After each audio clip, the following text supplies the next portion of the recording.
नहमदुहु व नसल्ली अला रसूलिहिल करीम। मुख्तार अहमद अत्तारी साहब हैं, उन्होंने एबटाबाद से सवाल किया है कि क्या दाढ़ी एक मुट्ठी तक रखना वाजिब है, और जो इमाम एक मुट्ठी से कम करवाता हो, कटवा देता हो, तो उसके पीछे नमाज का क्या हुक्म है। तो इस हवाले से जी मेरा फतवा भी मौजूद है। फतवा इंशाल्लाह सोशल मीडिया पर, व्हाट्सएप पर और दीगर जगहों पर शेयर कर दूँगा।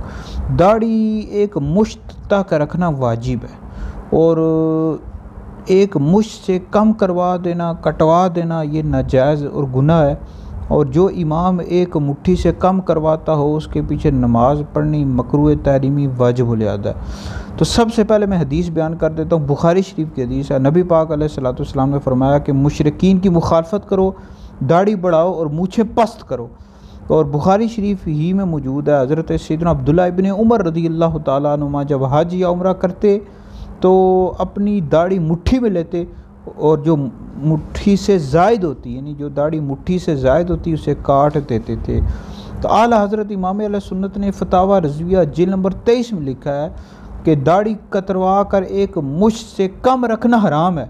और जिल्द नंबर 6 में लिखा है कि दाढ़ी तराशने वाले को इमाम बनाना गुनाह है, और उसके पीछे नमाज मकरूह तहरीमी और के पढ़नी गुनाह और फेरनी वाजिब। तो ऐसा जो इमाम होता है, नहीं जो दाढ़ी कटवाता है, एक मुश्त से कम करवाता है, ऐसा इमाम फासिक मोलिन है, उसको इमाम बनाना गुनाह है।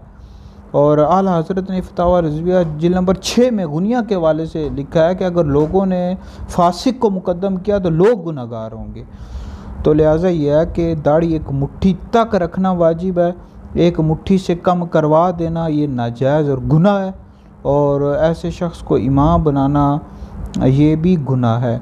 और ऐसे इमाम के पीछे नमाज मकरूह तहरीमी है, वाजिबुल इयादा है। लिहाजा वीडियो सुनकर आगे भी शेयर करें, यह आपके लिए बहुत बड़ा सदका जारिया है।